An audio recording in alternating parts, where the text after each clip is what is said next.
myself Sonu Pilania, and I welcome you again in another episode of Drama Simplified.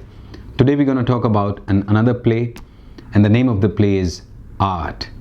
The writer of the play is Yasmina Reza. This play got first premiered in 1994 in Paris, 28th of October 1994. Later on it ran into London and then at Broadway also. So it's a very popular play from this writer. This play was originally written in French, and later on Christopher Hampton translated it into English. So now we're going to talk about the writer of the play, Yasmina Reza.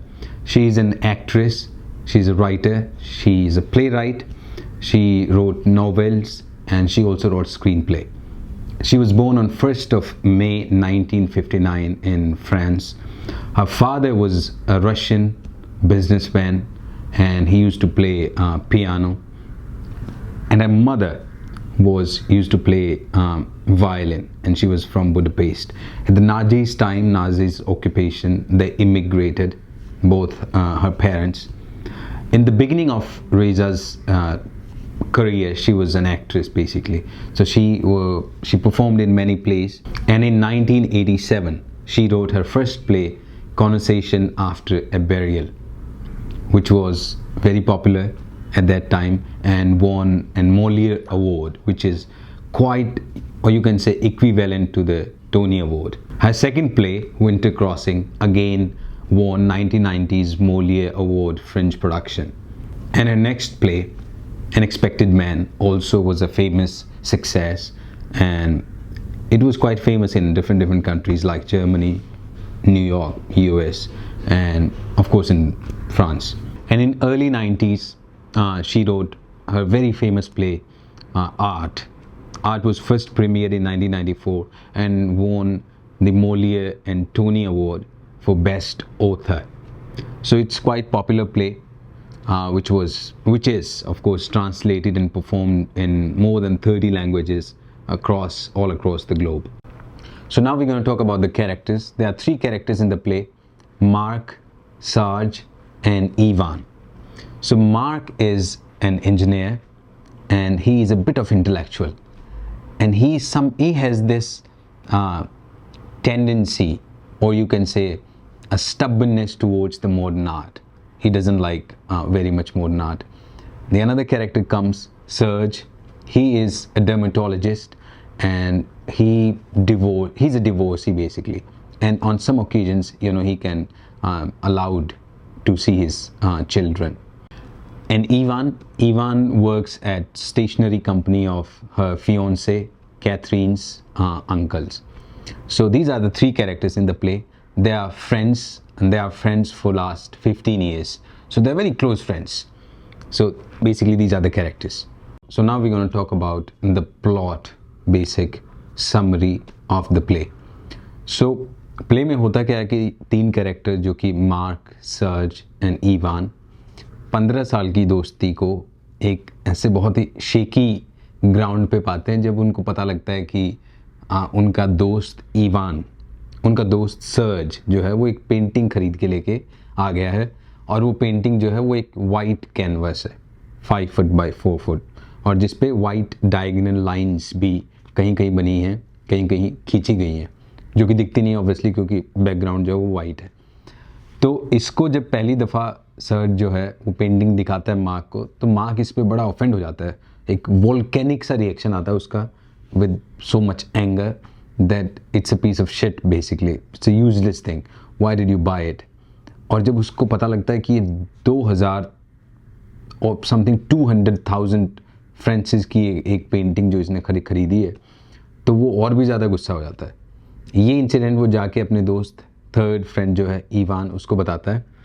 तो उस time तो Ivan उस पर हंसता है कि इतने पैसे का जो है ना उसने पेंटिंग खरीदा है, लेकिन जैसे ही वो सर्ज से मिलता है तो उसका एक्सप्रेशन और उसका ओपिनियन होता है जो वो बहुत न्यूट्रल होता है.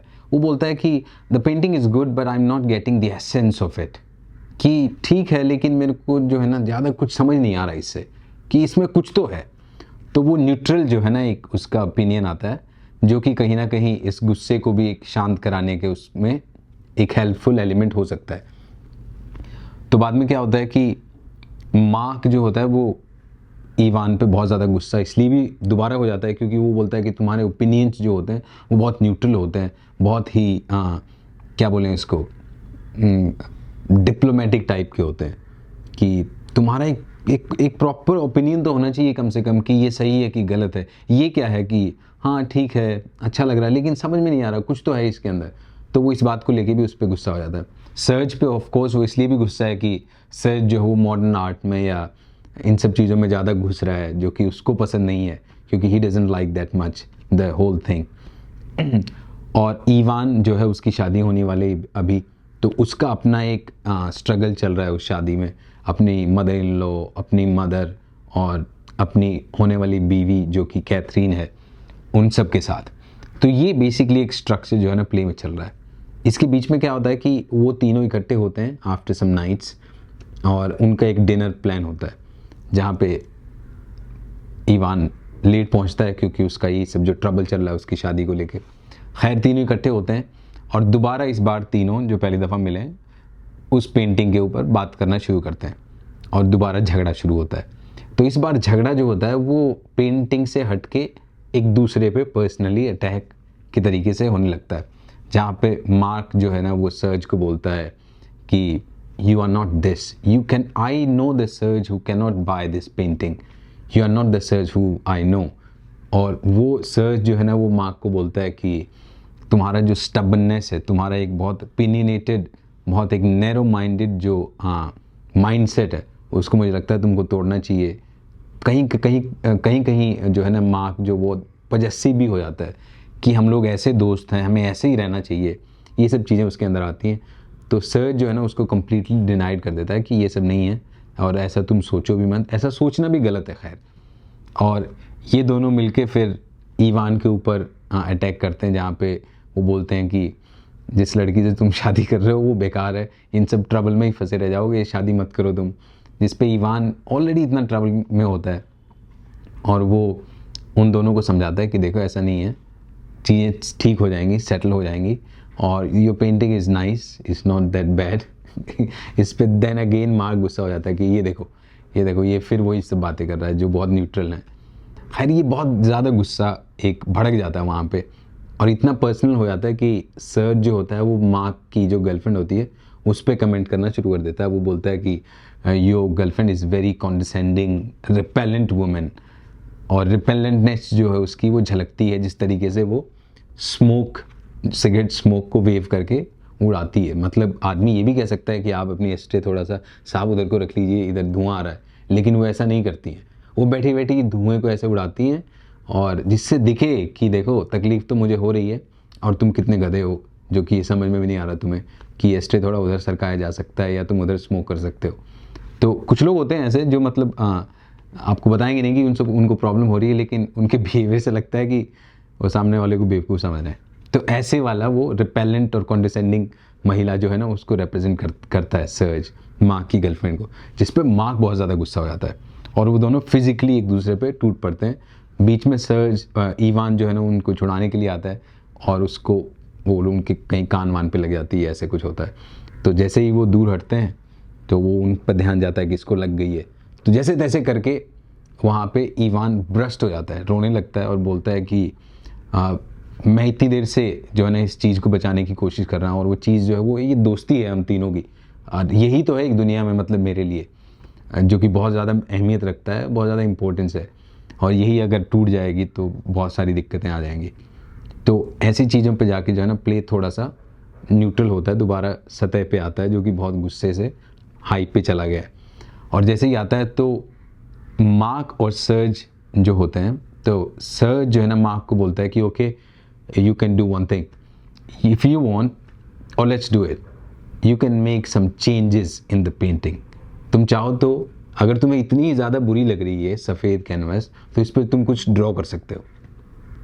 तो मार्क उस पर एक व्यक्ति ड्रॉ करता है जो कि बर्फ़ जो होती है पहाड़ों में उस पर स्काइकिंग करने वाला, ऐसा वो एक चित्र जो है ना एक व्यक्ति का उस पर पोर्ट्रे करता है।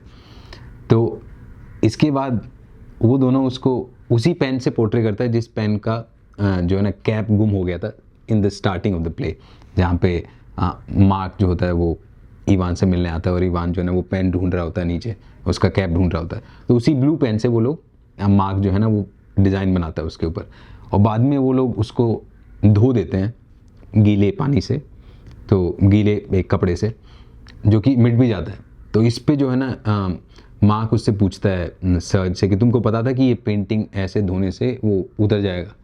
तो बोलता है कि नहीं पता था। हालांकि उसको पता था ये कि ये पेंटिंग जो है वो ओरिजिनल नहीं है, इस पे अगर ऐसा डाला जाएगा तो वो धुल जाएगा। तो खैर यहाँ पे जाके प्ले एंड होता है, जहाँ पे और आखिर में मार्क का एक बहुत अच्छा डायलॉग भी आता है कि my friend surge who is one of my oldest friend has boat a painting, it's a canvas about 5 foot by 4. It represents a man who moves across a space and disappears.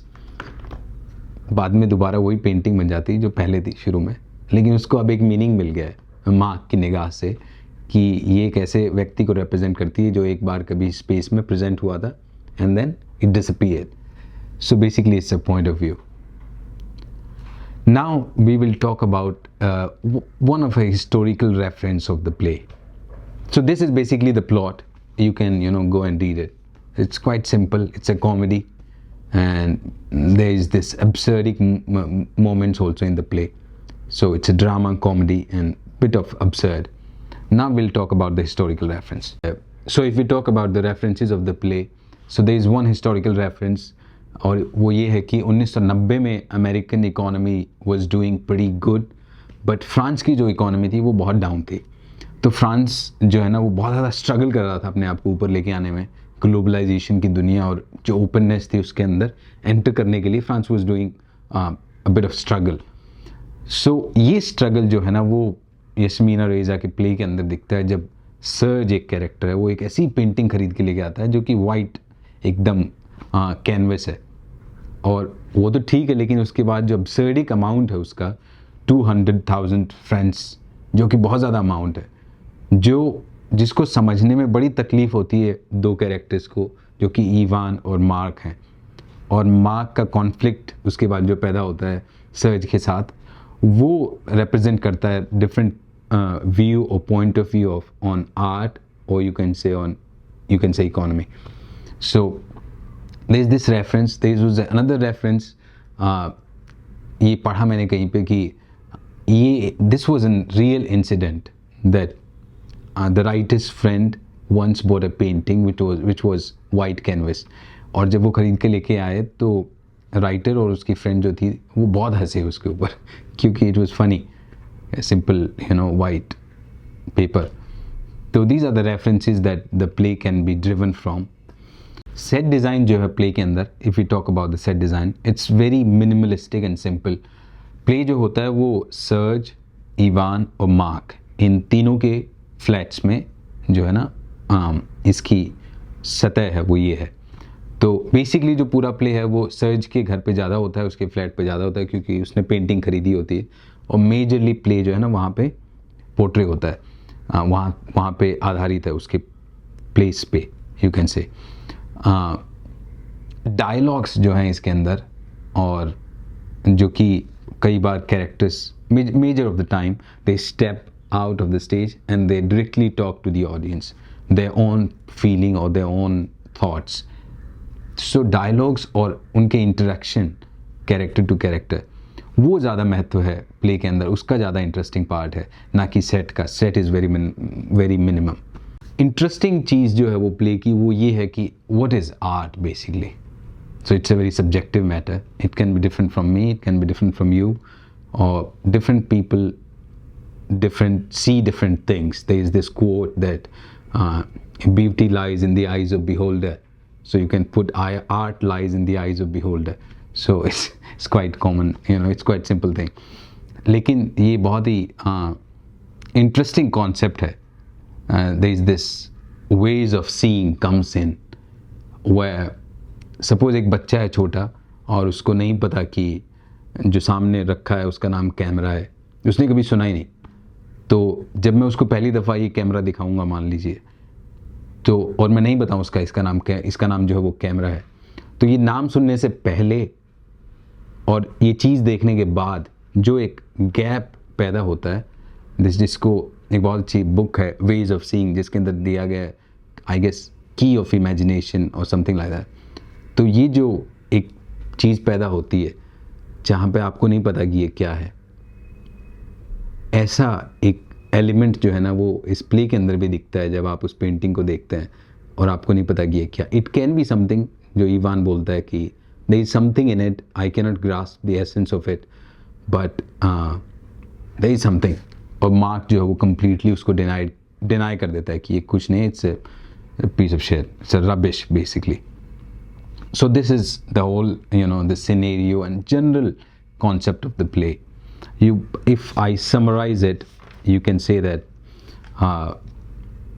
again I'll repeat, title Art, which was written in early 90s, written in France, originally written in French, later on it translated into English by Christopher Hampton.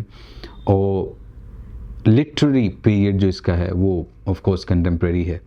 Genre इसका drama, comedy और अब्सर्डिक theatre, absurd drama. Setting जो है वो of course Paris, France.